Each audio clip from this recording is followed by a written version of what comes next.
Welcome to the Soulful Insights podcast. I'm really excited about today's episode because we're going to be talking about the dark night of the soul. And I know a lot of people have a lot of questions about this, what it is, how to handle it. If you are in one, how do you even know you are in a dark night of the soul? And we are going to be diving into all aspects of this topic. And I'm really excited to share this with you. So grab yourself a cup of coffee and let's dive right in. So, a lot of people assume that a spiritual awakening is this enlightening, joyful experience. And those elements do, in fact, exist as part of this process. But it's also really critical for you to understand that the dark night of the soul is inextricably linked to a spiritual awakening as well. So, it is a part of that. Now, I wish I had more fully understood what a dark night of the soul is, but because this is a really rarely spoken of topic, and a part of the reason of that is in a lot of religious traditions, they don't really want to acknowledge spiritual awakenings because a lot of times spiritual awakenings result in the shedding of religious organizations. And so this whole spiritual awakening, dark night of the soul, is not really something that's very often talked about.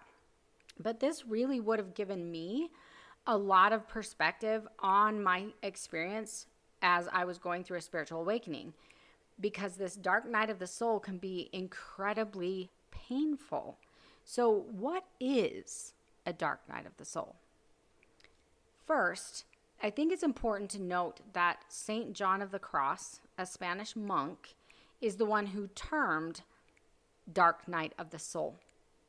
And it was a name of one of his poems based on his own mystical experience.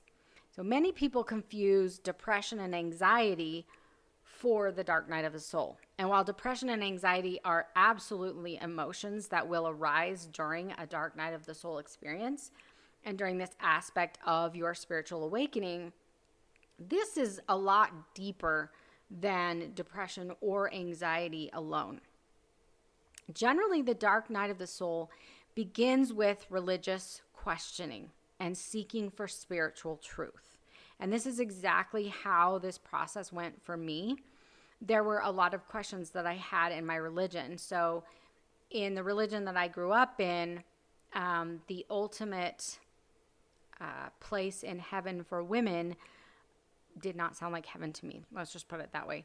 The heaven definitely prioritized men, and women were kind of an afterthought in a heavenly realms. A lot of the explanations were really painful. And so I started going through this religious questioning of like, that's not where I would want to go. What do I do? Like, it's really, the thought of the afterlife was terrifying to me because of the teachings of the religion I grew up in. So I was seeking and trying to find spiritual truth. And this is a lot of different people have different experiences, right? With different religious beliefs, backgrounds, or whatever. But there's usually some questioning of the doctrine of the religion that they are currently in, and they're really seeking to find a spiritual path and find spiritual truth that isn't painful, or that doesn't teach that anyone that doesn't know about our religion is going to get thrown in eternal conscious torment forever. You know, there's a lot of things where people are like, that just doesn't sound right. So as you go through this religious questioning and begin to deconstruct some of these long-held religious beliefs, you might feel like a rug has been ripped out from under you. Fear and anxiety start to set in, and you realize that spiritual reality is not what you had once supposed. This questioning and discovery that long-held beliefs, religious beliefs, are fundamentally false begins to lead you into an abyss of spiritual disconnection, fear, anxiety, emptiness, and a feeling of spiritual desolation, a total separation from the divine creator of the universe. There is a desperation, a hopelessness that accompanies this abyss of the dark night of the soul. And a lot of people what I noticed is a lot of religious people, when they think of someone that leaves their particular religion, there's a lot of judgment. There's a lot of criticism. Oh, you just wanted to sin, or you didn't really have a testimony in the first place, or whatever. You weren't doing the right things. You weren't praying. You weren't reading your Bible, or whatever. And in reality, what they don't realize is this is an incredibly painful process. It is terrifying. And there is just this abyss of this feeling of free falling. And so what separates this from your typical depression is the reality that this is a deep spiritual depression that reaches far deeper into the soul. Typical thoughts and questions during a dark night of the soul might include questioning why you're here on earth. What is the purpose of this earth? What is the purpose of life? Why there's so much suffering in the world? If there is a God, why does he or she allow so much suffering? Is there an afterlife? Did I exist before this life? Will I exist after this life? Is there really a God? Is there a point to all of this? If there is a God, what is the nature of God? Is God like the Old Testament God? Very vindictive, hellfire and damnation kind of God. Like, what is the nature of God? What is the afterlife like? There's just a lot of these questions are surrounding the afterlife condition, surrounding spiritual truth, surrounding your purpose in life and where you're going and all of that. So the dark night of the soul is an existential crisis that's often caused by religious questioning or a life experience that causes you to question any religious or lack of religious belief that you had previously had. So this dark night occurs prior to the spiritual awakening and can leave you feeling complete despair. But you can move through this dark night by learning how to deeply connect to your higher self and your intuitive wisdom. And a lot of religious traditions do not teach you about your higher self. They don't teach you about the divine part of you that is inside of you, where you receive that intuitive wisdom. But as you learn to connect with that higher part of you, this dark night will lead you into a spiritual transformation and ultimately awakening that can be exhilarating as you embrace spiritual sovereignty. And that is one of the big things that I'm a proponent of, is spiritual sovereignty. And that is where you are sovereign over your religious or spiritual life, your beliefs. There's not dogma. You have to believe X, Y, Z, or you're going to hell, all this, all of that kind of stuff. So I want to give you 8 signs to help you recognize if you are going through a dark night of the soul. Number 1, you are feeling a deep sense of despair triggered by religious questioning, maybe by the state of suffering in the world, or just spiritual questions. Because religious questions and spiritual questions are 2 different things. And I know a lot of people don't realize that. Religious questioning is the questioning of the religion that you're in and their doctrines and beliefs. So, or even like the founding of your religion. So in Mormonism, a lot of people will start questioning why their religious founder was marrying 14-year-old girls. And when they find out that he married 7 underage girls and already married women, and they start finding things out, that would be religious questioning. That's very different than spiritual questioning. Is there an afterlife? Is there a God? What is the purpose of life? Those are more spiritual questions, right? Because those questions are not tied to any one religious belief. So that's the difference.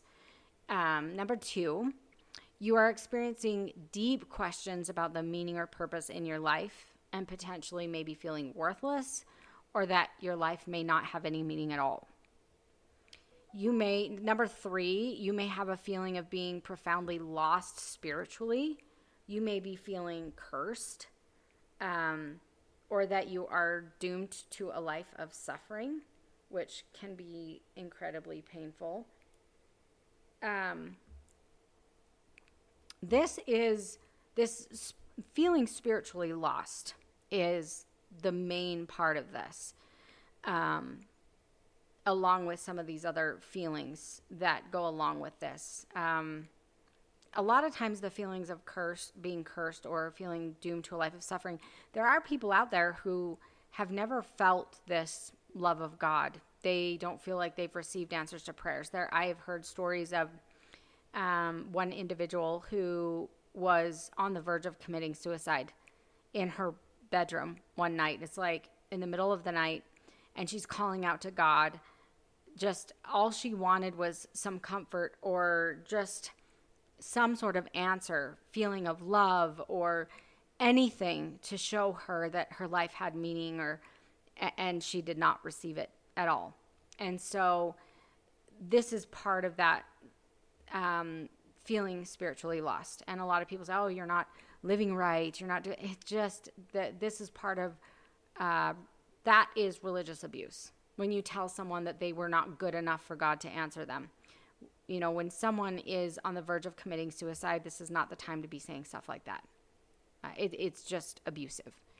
Number 4, you are feeling hopeless and are in a state of deep confusion in your life. So that hopelessness, though, in A Dark Night of the Soul is a hopelessness of this lack of spiritual understanding, this loss of your religious beliefs, and you're extremely confused now about the purpose of life and where you're going and where you came from and what is true and what is not in regards to your spiritual life, rather than just a generalized feeling of hopelessness. Number 5, you've lost interest in things that you used to enjoy doing. So this also has more of a spiritual connotation to it as well. So generally, people who are severely depressed will lose interest in things that they used to enjoy. And that's common among all different types of depression for all different reasons. But in this case, you are losing interest in things that you used to enjoy in relation to the mental anguish and suffering over your spiritual questioning. So that it is still tied back to this overall feeling of lack of purpose in your life. What does it matter anyway? And losing interest for those reasons. So it does have a different reason behind it. Number 6, you feel disconnected in your life and spend less time scrolling through social media, spend endless time scrolling through social media, binge watching TV shows, trying to numb yourself out. So you're trying to disconnect from your life and numb your brain out from this anguish and this torment that you are feeling. This is very common, again, in a lot of different forms of anxiety or depression, just trying to numb yourself out. But this also can happen in A Dark Night of the Soul. Number 7, you're feeling powerless in your life and wonder if there's any higher power or divine love that you can tap into. And this is huge because during this darkness, when you find that the religious beliefs that you'd held on to all of your life, you start to find out that they're not correct, that you start figuring out when these ideas were created, and you start to realize that it has no connection to the divine at all. And this can happen in any religion, Christian or not. There are a lot of religions around the world that were created for various reasons by, unsavory characters, let's put it that way. And so when you start discovering some of those things, it can be really painful. This can happen in Christianity. It can happen not in Christianity. You start discovering unsavory things. You start realizing that some of these teachings are extremely painful. You start to feel very powerless, and you start to question whether there really is a higher power or whether there really is divine love. Some people will find themselves questioning this when tragedy strikes and they're not receiving this divine help or answers or anything like that. This can lead into a dark night of the soul as well. And number 8, you feel lost and have a deep longing to return home, but you don't know where home is. And that's a huge one that, to be honest with you, I felt most of my life. I have always had a feeling that I don't belong here. I don't feel at home here. I've always struggled with this earthly existence. And so it kind of just depends on where you are personally. The dark night of the soul is not meant to be a permanent place. It is a valley that you walk through that causes you to shed beliefs, religious programming, ego-based perceptions about reality so that you can experience an awakening to a new meaning and reality that is far more expansive and beautiful than you can ever imagine. That is what the purpose of this dark night of the soul is. It does have a purpose, and it can lead to an absolutely beautiful place depending on how you decide to approach it and where you take it, because it doesn't always end up there. And I know a lot of people are like, why would you shed religious programming or religious beliefs? Well, when I went through pastor training, I was like all into Christianity. And when I am sitting in classes and the professor is telling me that he's giving an example of, we're talking about how to counsel people in our congregation in marriage counseling. And he is talking about women who are experiencing domestic violence and domestic abuse. And this is a well-known man in the Christian community. He has a PhD. He travels the country. He teaches a lot. So this is not just some, random nobody in the Christian world. And he is talking about domestic abuse. And he said, this is not a reason for divorce. And I thought, are you kidding me? What are you talking about? Domestic violence and domestic abuse is not reason for divorce. And he says, in the Bible, it only allows you to get divorced for adultery. So anything less than, your husband having sex with someone else, it is not. And even if that does happen, that still doesn't mean you should get divorced. So basically what he explained is, number one, if you are not in too severe of danger, you're getting some bruises, whatever, but you're not in real significant physical danger, this professor is telling me she should just stay and try to submit to her husband better. Okay. I'm in shock and disbelief at this point in this class. Then he says, if she is in physical danger, where she could end up with some broken bones or has had some cracked ribs or something, so she is having to get medical attention for this domestic abuse, then she can live separate from him. They can become separated. And he can get help, but if he does not choose to stop the domestic violence, if he chooses not to get help, that is a choice that he can make. We are not to counsel her to get divorced. We are to counsel her that she can live separate from her husband for the rest of her life. This is the type of toxic crap that causes people to question their religious beliefs. I'm not going to go into it all because, all the things that I learned in ministry. But my husband, he was saying, I had no idea that he's like, I thought you'd be studying the Bible. I'm like, yeah, well, what I found out is Christians don't follow Jesus. They follow Paul. And they should be called Paulians. And if you ever talk about how Christ treated women, they will always rebut you with Paul, as if Paul trumps Jesus. Yeah, it is absolutely mind-blowing what these people will do. And I'm not going to get into my deconstruction of Paul and a lot of these letters that Bible scholars have said were not written by Paul, and churches are using them to subjugate women. It's just really sad. And so when people you start to wake up, you start to say, creating human hierarchies that are subjugating half of the population and all of this, you start to awaken to the toxic nature of that and realizing that is not of God, right? That is where a lot of this happens. Now, there are other religions, Mormonism, there's a lot more crap that you can, that you can come across than that.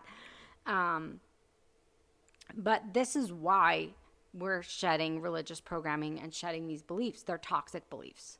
And some people don't recognize that yet, and that's totally fine. But if you're going through a dark night of the soul, if you're truly going through this as part of an awakening, you're going to be awake to the toxic nature of a lot of religious teachings, even outside of Christianity. And I'm not going to bring in other religions for various reasons, but there's toxic beliefs amongst all of them. So as you shed this previous conditioning and programming, it allows you to reconnect with your higher self or your true self, which is the divine self within you. And I know Christians really, really struggle with this idea. And so if you're not going through an awakening, you're probably not going through the dark night of the soul either. So this might not resonate with you, but we do have a higher spiritual self. And as you turn inward and find this connection, your journey towards knowing your soul's purpose and finding true meaning in your life begins. So you're going to feel like you're in a free fall. It's going to be really scary. You're going to feel like the rug was ripped out from under you. There's a lot of depression. There's a lot of confusion. It's very scary. But if you are willing to turn inward, and if your soul is ready to up level, you're going to be ready to connect inward and really find the divinity within you and follow that. And that is what is going to lead you to meaning in life. And it's also going to lead you to what living a true moral life is, what loving other people is like. It will lead you farther than any religion would ever take you. And that is what is so beautiful about this, is that, we are not just the tombs that are painted white that have rotting flesh inside, as Jesus said, which is what a lot of religious people are. They aren't kind people. They are judgmental. They are very harsh when it comes right down to it. And I know this because I've had to deal with a lot of them as I've deconstructed more than one religious belief in my life, or more than one religion in my life. So as you're shedding this programming that has shaped you and your beliefs, the stories you tell yourself about everything around you, as you may already know, this is not easy, but it's a necessary process to bring you to a place where you need to be in order to find true peace and true joy in your life. So then this moves on to the question that a lot of people are asking during a dark night of the souls: why am I here on this earth? Why am I here? What is the point of this? And if you were to ask this question to 100 people, you'd likely receive 100 different answers, depending on the religious conditioning or lack of religious conditioning that this person has. So some deeply religious people think their whole point of being here is to serve God. Some people may think they're here to be a good person, to help others, and just to improve humanity, whatever, or the people around them. Some people are all about achieving success in life, achieving their desires, their dreams, their success, whatever. Some people think that's the point, is just whatever level of success that I can achieve, that's why I'm here. Like, didn't exist before this life. I don't exist after. I'm just here to get what I can get out of this place while I'm here. And some people will feel that way. And some people feel like they create their own meaning in life. They're like, there is no general meaning. I'll just create my own. Some people feel that way. Depends on your religious conditioning. The reality is, the meaning to life, or the reason why you are here, is not something outside of you. It is inside of you. The meaning to your life is discovering the truth of who you are. And I don't just mean the physical who you are. Discovering the fact that you have meaning and purpose just for simply being. That's it. You don't have meaning in your life because of what you look like, because of what job you have, how much money you have. That is not what gives you meaning or purpose. You have meaning and purpose just simply for existing, for being. And that's a hard thing for a lot of people to grasp, especially religious people. And I don't mean A lot of people think that meaning and purpose is for, when I say who you are, it's who you are on a soul level. When you begin to connect to your true self or your higher self and not your ego, a lot of people call it the ego. I would tend to call it the physical self, that physical aspect of you. A lot of us connect with that. What do I look like? What do I achieve? How much money do I have? They believe their self is everything physical about them. That's not it. That's what a lot of people are terming the ego. But when you connect with this true part of yourself, you begin to realize that you are a perfect, beautiful, spiritual being having a physical experience. And as you tap into that spiritual being, that is when you become the essence, the truth of who you are. And then the meaning of why you're here starts to open up to you. As you shed that physical, the way that anyone would describe you on this physical plane, the ego, as you shed the ego, that ego is how people would explain you in the physical world. What you look like, how much money you have, how many kids you have, are you married, are you not? That's all of your physical stuff. That's not who you are. You start to shed societal programming about what intimacy is meant to be, what, money and fame and all the things that society thinks is so important. You start to shed that, even political stuff, all this conditioning that tells you have purpose and meaning if you fit societal expectations. And you'll find people that will value you. Oh, you agree with me politically. Okay, societal expectations of what you should look like or what car you should drive or how you should be. All of that is created in this physical plane of existence. It has no value whatsoever. The amount of money you have means absolutely nothing when you've gone through a spiritual awakening. It's great to have money. I'm not saying it's bad. It's just you don't place your value in it. The dark night of the soul experience can lead in different directions, though. And I have seen this play out in different people's lives. I used to be a Christian. I became a commissioned pastor, and I did some work in faith transitions and stuff like that. And what I really noticed in that area of working with people through faith transitions is this dark night of the soul can go very, very differently for different people, depending on how prepared they are for the experience. Because there's a lot of people who will say, they deconstruct whatever religion they were in, and they will say, I was all in. Like, I read my Bible every day, or my scripture, or whatever holy book you have, right? I read that every day. I prayed twice a day. I prayed over my food. I did all the right things. I was in church on Sunday. I volunteered at church all the time. I was always there. I was helping with Sunday school. I was, doing all of these things. But they'll go through a dark night of the soul. They'll go through the beginnings of a spiritual awakening, and they don't end up going through the spiritual awakening. It ends up going the opposite direction. And what you'll find is, and I don't mean this in a derogatory way, but they are the whitewashed tombs with the rotting flesh inside. And I don't mean that in a derogatory way.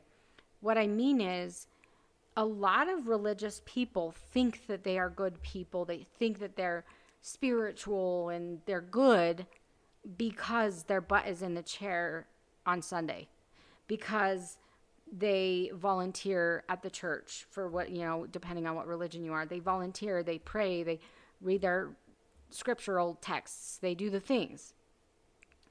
But this is the problem with religion and this was the problem even, for Christians in the Bible, the Pharisees and Sadducees. It's all about the ritual. But what happens is that may not be where you are deep inside, even though you're doing the doings. So when you pull that religious truth out from under you, all of a sudden, all of that, you actually find out who you really are and where you are on your soul's journey. And that's really all I'm saying is some people left to themselves, they really are not ready to operate from the heart, is what I would say. It kind of reveals the level of consciousness that you are truly operating at. So if you can be a religious person and be operating out of the ego, so to speak. So you can be operating out of a different space where you help people because you feel like it's the part of your religious duty, right? You're helping, so-and-so in our religious congregation had a baby, we take a meal to her, that type of a thing. It doesn't mean that in the depths of my soul I would help someone in need or I would seek that out. It just means that was part of my religious duty. When you rip that out from under me, I don't do that anymore because that's not really where my soul is on my journey. So,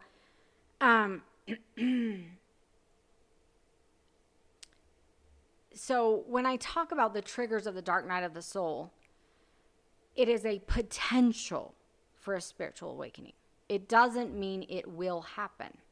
So there's a variety of triggers that can lead to this dark night of the soul, this loss of any spiritual understanding, direction, religious belief, whatever, and not experience a spiritual awakening.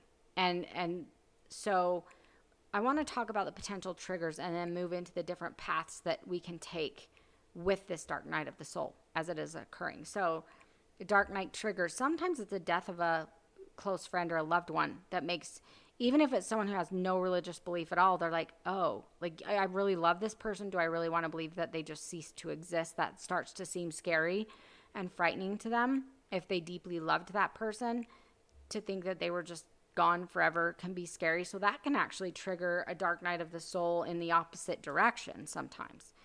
But it can also cause people to question religious beliefs if, let's say, that person was not actively engaged in any religion and they die. It's like, do I really believe that they deserve eternal hell? This was a wonderful person. They weren't religious, but they were a wonderful person. And my religion is telling me they are doomed to hell forever.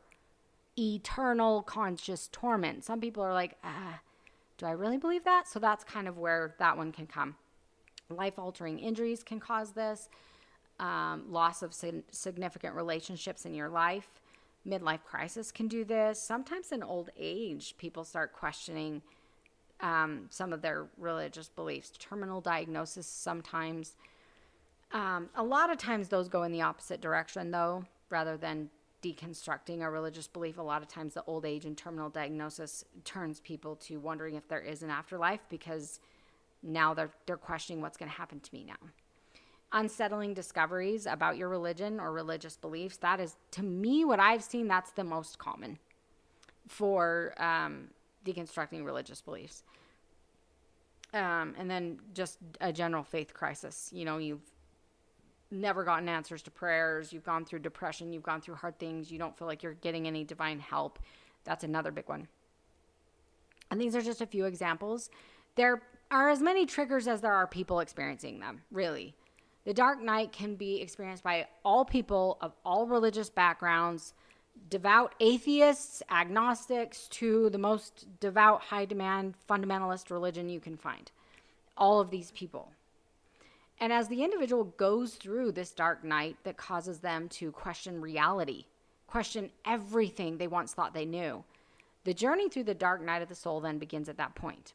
And we talked about this a little bit earlier, but most people believe the dark night of the soul is always accompanied by a spiritual awakening, and this is not the case at all. As with everything in life, there are many paths that you can choose to take, and each one will lead you through a different experience and a different destination in life. I'm not talking about the eternal destiny of the soul. Okay, we're not getting into religious stuff like that. This experience can be part of a spiritual awakening, but it can also result in a complete shutdown, a spiritual shutdown.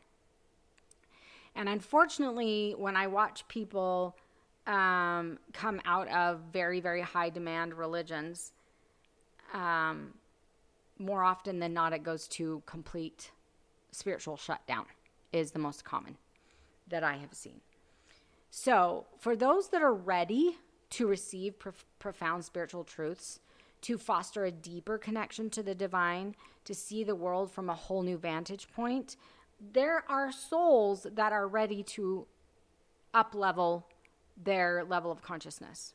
They are ready to, these are people who are deeply good inside. They would do good no matter what. These are people that have a really good moral compass inside of them. And religion or no religion at all, they are deeply good people. They would be serving in their community no matter what. These are people who, when they see someone at a bus stop and it's 12 degrees outside and they don't have gloves on, they pull the car over and they give them the gloves in their car. Or these are people that are just deeply good. And so religion or no religion, they are going to, when they lose the religious belief, they start to see greater spiritual connection, greater spirituality, greater level for loving all people. Now I don't have bounds. I don't have to dislike you because you are seen as a sinner in my religion. I don't have to judge you because you're going through a hard thing in life and I don't think you're being religious enough or whatever. It really expands them. So these individuals refocus the religious energy they once had inward to connect to the higher self and find a true connection with the divine creator that their soul longed to find in their religious observances of scripture study and prayer and all of these other things. And as they turn inward, they find deeper intuition. They find deeper guidance. They find their true essence and wisdom that seems to flow from the divine when you're connected to that aspect of yourself. So the dark night of the soul then begins to be pierced by specks of light that shine through this darkness.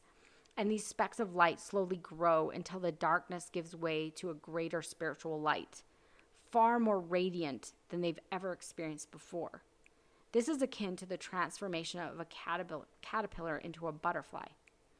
This path, though, is only for those who are truly ready to see the unseen, to experience something beyond anything the physical mind could comprehend or explain. Not everyone is prepared for this kind of journey. Not everyone is prepared to have their mind just broken wide open. Not everybody is ready to open their heart and their mind to the unseen, to truly experiencing the divine in the truth and reality of what it is. They are so stuck and blinded by the physical reality that they can't move beyond it. So not everyone is prepared for this kind of journey because of that. And so this is not the only path that can be taken as a result of this existential crisis called the dark night of the soul. So we can also move into spiritual closure. This is yet another path, and most people take this path as far as I have seen. When they discover that the religion they grew up in is not based in truth, for whatever reason, these individuals often feel deceived, tricked, and fooled by religion. And then they start to see the harm that religion causes, telling you that anybody that's not in your religion is going to be thrown in eternal torment in hell forever. You start to see the subjugation of women. You start to see the hypocrisy of judging people that they don't believe are living the way that they think they should. There's a constant judgment, criticism, toxic positivity, on and on and on and on. And so internally, they vow that they will never be fooled into believing religious lies again. A lot of these people are very tied to the physical world. They are very obsessed with science, and they rely only on their physical senses and science to determine truth. And that's what they resolve to do, because it's the only thing that they can prove to themselves. They are not ready to experience the unexplainable, the unseen. And so these are generally people who go through the motions in their religion, not realizing that deep down inside, they really were never they really never experienced the divine, which I wouldn't blame the person. A lot of times it's based on the way that they were raised. Religion is all about the doings, and a lot of times they're raised with very, very strict parents. There may have been some abusive either religious abuse or scrupulosity that they were raised with, or all different types of backgrounds that have disconnected them from the divine. And this generally leads from devout religious belief and observance to the exact opposite. So these individuals cut off any connection to spirituality or even the spiritual essence of their own soul. And we can do that. We can choose to completely ignore our true self. You can ignore your higher self and you can just exist on the physical plane and ignore everything else. And that is a choice that you can make. So the dark night of the soul is this tormenting, painful situation for them. And it's easier to deny the existence of any spiritual reality than to risk being fooled again. Or risk being wrong. A lot of times there's pain. There is probably inner child situations, childhood trauma, religious abuse, or parents with scrupulosity or whatever that is causing them to want to reject this. These individuals are not ready for a spiritual expansion and awakening at this point in their soul's journey. And so the dark night of the soul resets them back to the physical plane of existence and living on the vibration of the physical reality. And when I'm saying they're like the tomb painted white with the rotting flesh inside, I that was probably a terrible analogy, but because I don't mean this in a judgmental way of them. It's just they did not have spiritual growth in their religion. It isn't their fault, but they did not have spiritual growth in their religion. They did the doings like they were told to do. They put their head down and they did the things. That does not lead to a connection to the divine. And so a lot of times they will not feel like they ever felt God. And so it's not their fault. It's just that they have stayed on that vibration level of the physical reality, not realizing it. And so when the dark night of the soul shows up, they reset back to that vibration level instead of up leveling. And each soul has a variety of paths that they can take in life that will support them in learning the lessons that they came to this physical existence to learn. So there should be no judgment about the path of spiritual closure that many individuals choose in response to the dark night of the soul. These individuals may need that. They may need that reset to the vibration of the physical plane and the experience of being cut off from their spiritual essence to bring them, and then they can slowly move to a higher level of consciousness at a later time in their soul's journey. It may not even be during this physical existence that they rise to that higher level of consciousness. It may be a later time in their soul's journey.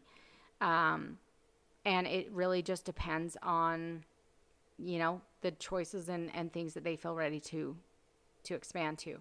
So you'll notice that these individuals shift from their former path of being immersed in religious observances and rituals and living according to the dictates of their religion to completely abandoning any sense of morals or values whatsoever. I have seen some people getting to the point where they start engaging in extremely risky behaviors. They get into drugs. A lot of them sleep around. A lot of them turn to just using people. Like it can get really dark with a lot of these people. I've seen people, when they leave their religion, leave their spouse, leave everything, and just go to drugs, alcohol, sleeping around, and to them, this is all great.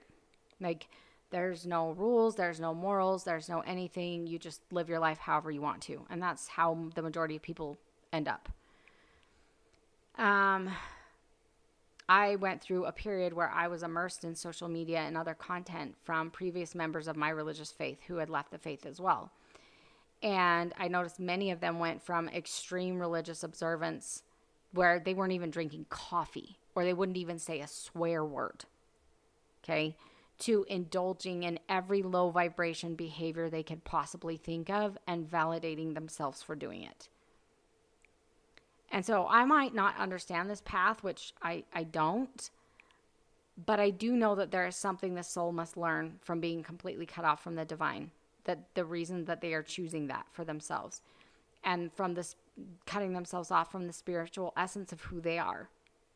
And I know from some near-death experiencers that I've listened to, one woman said she was an atheist before her near-death experience. And she said during that near-death experience, she remembered that she had chosen that as part of her journey, her soul's journey. She wanted to know what it would feel like to be completely cut off from the divine, from any understanding of the divine, and that she had chosen that. But she wanted to then come back around, and that near-death experience was a part of her journey to bring her back to the knowing of God. And so for whatever reason, this is part of their journey. It does not mean the divine essence does not reside within them. It just means they make a conscious effort to cut themselves off from it. We all have free will. We do not have to tap into that divine consciousness if we don't want to. So these are the two paths that can be taken after a trigger into the dark night of the soul. And still they can look very different though. Some people's spiritual journeys will take them to different places, different spiritual traditions or belief systems. Some people still consider themselves followers of Jesus, but they don't want anything to do with Christianity because Christianity then appears toxic to them after this. Some people, they will remain in some semblance of belief there. Some people will go, they go all different places, and some people may become atheist, and they are really good people. I don't want to insinuate that they're not. They may go agnostic or atheist, and they do wonderful things, and they're a really good person, but they just no longer believe in God. So, or they can just go to complete and utter, drug addiction, really, really low vibration places. So this is a wide range. It's not just like, oh, you can take two paths and it's always going to look the same. It isn't. And it really just depends on where your soul really is. And when this awakening is opened up for you, which path you're ready to take. And so hopefully this was a little bit helpful for you of understanding what a dark night of the soul is. If you're going through it, you'll know exactly how painful it is. If you have not had this experience, you may not understand, but this is definitely something that's good for religious people to understand as well, that when a family member has gone through a faith transition of some sort or leaves a certain religion, to understand this dark night of the soul that they go through and how profoundly painful and difficult it can be. And you may see a lot of times, it's probably some of these people, it would be better to compare them to like a rebellious teenager where they have felt controlled and someone telling them what to believe and how to behave. And so a lot of times the pendulum will swing pretty far the other way at first, where you're looking at them as a religious person would call them a heathen, is what would appear to that religious person. And sometimes that is part of this path to bringing them back and realizing their own sovereignty. And sometimes we do have to go through that rebellious teenager stage in order to come back to center again. And so, I wish more religious people could be supportive and understanding of why that happens and why that's part of a journey sometimes. But there's a lot of learning that goes on in that pendulum swing all the way to the I'm going to make my own choices and I'm going to do the things that I felt restricted from doing. And sometimes they will swing back to a more center place when they realize that's not a happy place to be. A lot of them initially will think it is, but ultimately they kind of start to realize that low vibration living, it's kind of like the prodigal son story. They start to realize that it is not a place of love and connection, and some of them will live out the rest of their lives there, and that can happen as well. But I do think that we need to honor the soul's journey, and really we just need to learn to love people and to try to understand what they've been through and what has led them to the places that they are. So hopefully this was a helpful kind of introduction to that for you, and hopefully you enjoyed the explanation. As always, if you have any questions, you are always free to contact me on social media or anything like that to ask any more questions. I love working with people who are going through a dark night of the soul. I have done faith transition coaching previously, and so that's definitely something that I have done before, and I love I love working with people through this because I completely understand it. I have been there twice. So I know what you're feeling. So anyway, I really appreciate you being here with me today for this a little bit longer podcast. Hopefully it was informative to you, and I will see you on the next episode.